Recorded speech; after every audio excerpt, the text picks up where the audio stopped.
toys and graphics wars, hardcore gamers and console wars. Ain't your name, they ain't the same. It's planes, trains, and video games. What's up, guys? I am Diluted Thought, and I'm Pocket, and this is the first episode of Loading. Basically the pilot episode where it's pretty much compressed to just headlines from video games and our weekend recommendation brought to you by Pocket again. Pocket, of course. And so we're just gonna cut right into it because we don't want any more crap, so let's just go into headlines. Alright, and on this episode's headline, straight out of X10, we have Halo Reach. First and foremost, they went ahead and dropped a date to when you're going to be able to play the Halo Reach multiplayer beta, bringing it down.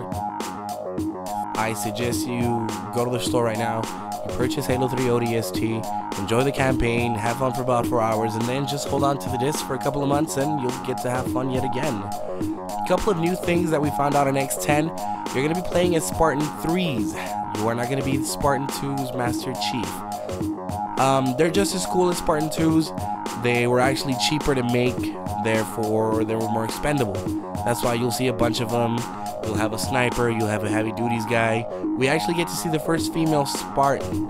This is pretty much our first venture into a female Spartan and what she can do. Also coming out of X10, we have Peter Molyneux's big mouth talking about how great Fable 3 is going to be yet again. Personally, I'm scared shitless that it's going to be another disappointment in the likes of Fable 2. He talks about a couple of new things that you'll be doing. You are going to be a hero of Albion, but you will be a king.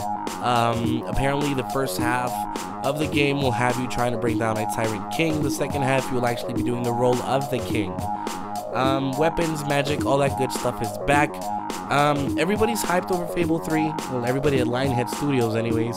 But as we all know, take anything that Peter Molyneux says with a grain of salt, because he has been known to kind of hype things up a little bit. As most of you might already know, Capcom released the trailer for Lost Planet 2. In this new game, we got a surprise appearance by Marcus Phoenix and Dom Santiago of Gears of War fame, as well as Albert Wesker from the Resident Evil franchise. I never really heard that many great stories on Lost Planet 1, but even if the game does blow, at least we got the Gears of War guys in there. Cue the badass slow-mo walk. And speaking of things Resident Evil, the new download content has Barry Burton, if for any of the fans of the first Resident Evil game, as a downloadable character for Mercenaries mode, which pretty much has me giddy as a schoolgirl. Oh, look at him headbutt the shit out of this dude. Bam! Did you see that? Oh, let's see it again. Bam! Now in slow-mo. Bam! Also, a quick review on what Project Natal was. It was that little iToy camera looking thing. It would capture your movements going around and around. You could switch movies by just moving your hand around. It was going to have face recognition so that when you walked up, it'll automatically recognize who it is you are as the avatar and it would sign you in. Coming to us fall 2010. Hey there, illegal girl. Now, on the RPG side of things, a lot of people are in a bit of an uproar for the new Final Fantasy XIII. Gone away are the days of exploring some huge world, and now it's all linear story, I guess. Is that how you say it? Now, if you ask me, a Final Fantasy game with a linear design in mind makes about as much sense as Spirits Within, and we all know how that ended. Anyway, Square Enix normally never makes stupid decisions, especially when it comes to the Final Fantasy franchise. So Square, do me a favor, don't fuck this up. More news from Capcom. They released the final list of the 9 newest members for Street Fighter 4.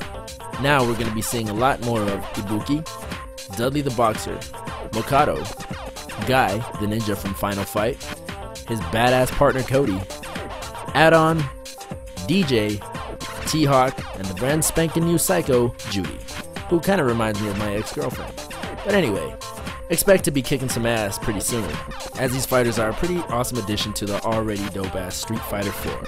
And I bet you guys that bought the first one wished you waited just a little bit longer for this one, don't you? Alright guys, on this week's weekend wrap-up, my recommendation is Beautiful Joe. After spending a couple of minutes, an hour or two or so, playing Tatsunoko vs. Capcom and realizing how crappy of a character Beautiful Joe is, I just wanted to go back in time and relive the greatness that was Beautiful Joe. with the stop, the rewind, the fast forward, the amazing graphics, the kind of cheesy storyline that gets you in the end. But hell, if you're looking for something to do this weekend and you still have a GameCube lying around or a Wii for $4 at your local GameStop or Game Crazy, this is a pickup you must get. And if you already have it, pop it in, play it, and enjoy this weekend, guys. Head to the go-go, baby! And that's it for this week's episode of Loading. Please stay tuned for the next few episodes, and we're gonna be having reviews, but we're gonna be doing it a little bit differently than most reviewers do. We're gonna be having a first impressions review, where we actually choose video games that we might want to review, maybe. If we like them for the first 2 hours, we'll review them, which brings it to the second part, the next time we do it, which is a full review. Your regular controls, your graphics, how cute it looks, whether or not babies can play it, everything you need to know about it. Also, if you're a graphic designer or Flash animator, we want to talk to you, because we need help on this show and we don't mind asking for it. So, if you guys want to get into contact with us, you can email us at these addresses. Also, you can follow us on Twitter, and coming soon we're going to have a MySpace Facebook page. And that's it for this week's episode. Thanks again for watching, guys. Peace!